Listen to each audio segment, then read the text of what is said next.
وقل رب زدني علما.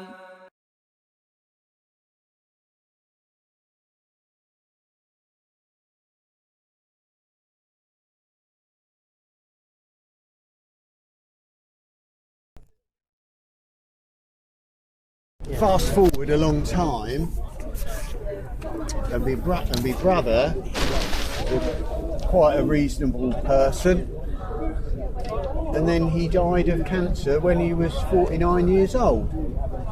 And you think, yeah, well, right? And then my father, a bloody nice bloke he was a top man, my dad, brilliant bloke. He got Alzheimer's when he was 57 and he died when he was 61. Right, so yeah, it'd be nice if someone up there was looking after him then, wasn't it? Or if there is anyone up there, what did they do? Did they just look down and just observe what's going on but not do anything, or what? The thing is, see what you just said, your observation is subjective. It's according to what you've seen yourself and what happened to you, it's subjective. You cannot cover beyond what you've experienced yourself. Going back to the death thing, obviously me as a Muslim, I believe your father moved from one place to another. That's what happened. Transition from one place to another. So does that prove that there is nothing? Well, why wouldn't God want him to stay with his family? Right.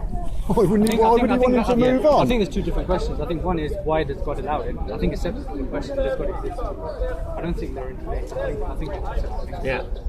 Good point. I mean, you have to establish first whether the creator exists or not, and then you ask the question, why does he allow it? Yeah. Good point.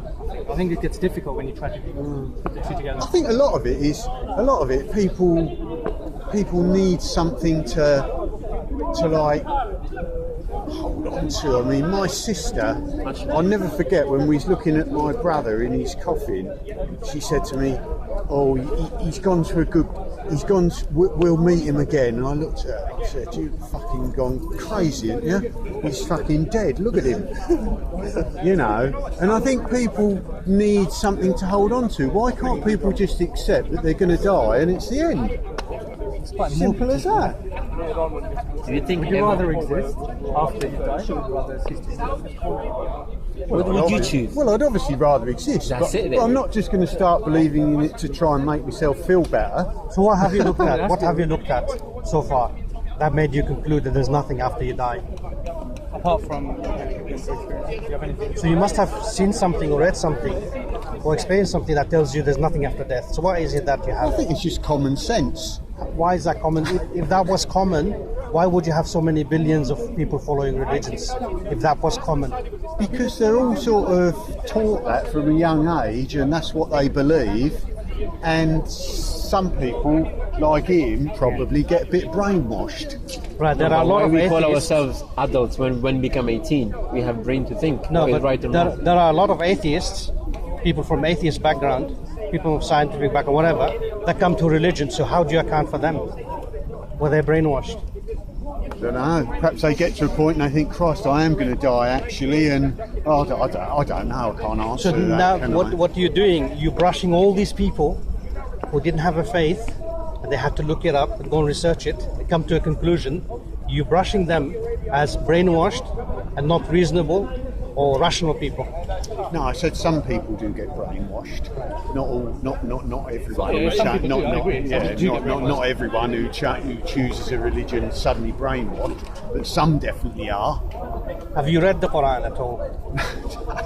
No.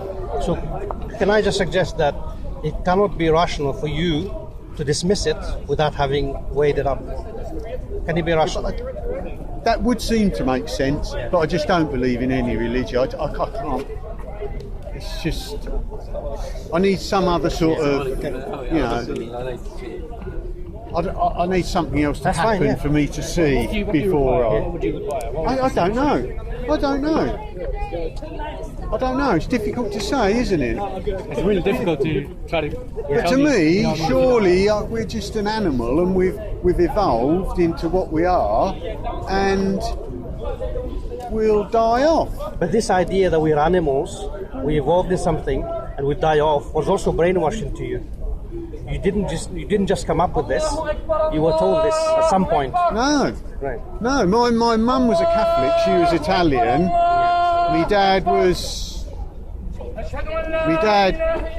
wasn't really religious at all. But no one in my we didn't talk about religion in our family. My mum said to me, "We just wanted you to grow up and believe whatever you want to believe in. Not really bothered at all." Did your mum believe? Did you say she was a Catholic?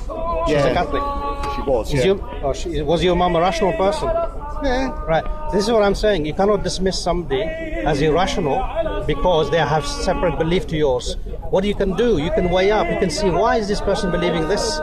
What is it that driven this person to leave the bike and the life that you were saying and go follow a god or rules? Do you think she was a Catholic, but she didn't really. she believed in God? She come from Italy. Yeah. Oh, yeah. I suppose so. Yeah. The God that you would say is supernatural, is magical. She believed in that. I suppose so. Yeah. So this is what I'm saying. There are billions of people on Earth that believe in these things. Are they all irrational? Are they all deluded? Yeah, or probably, following magic? Yeah, most of them are. Does that actually make sense? What you just said? Yeah. I mean, you believe in evolution, right?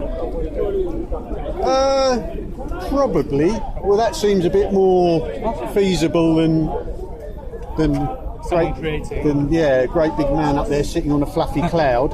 So why would you say it's more reasonable to believe that we evolved? What evidence do you have, or why? For what reason? Well, because they have found early man skeletons and fossils and things and this and that, and they can sort of trace things back through a lot of life coming from the sea, can't they? But does that require speculation, or is there evidence for the full chain? Well, it's a bit of speculation, but there's obviously some evidence there as well. There's evidence. Okay, the other thing I'm going to ask is, how did that happen? You're saying that it did happen, we did evolve. What was the mechanism that drove that evolution? And what's commonly believed? You evolve to suit your surroundings, don't you? And your need for food and water. So I think the common belief is that we evolved through natural selection. It's where we had a random mutation. The one that suited the environment got selected, and the rest died off, and it's continued. Yeah. It's like hair on your body, isn't it? Probably about God knows how many thousand years ago, we were a bit more hairy than what we are now. But now we wear clothes. Hair is probably not so necessary now, is it? So Do you know what I mean? I know what you mean. So when we look at mutations in the real world, are they usually beneficial, or are they usually detrimental? I don't know. What do you mean when we look at mutations? So mutations are where your DNA is changed. So stuff like cancer, like a third arm mutation. Is that generally something that's favourable and helps you survive, or is that something usually that? So I need to go and pray. Nice talking to you. Right? Yeah, Take care. yeah. Okay, cheers.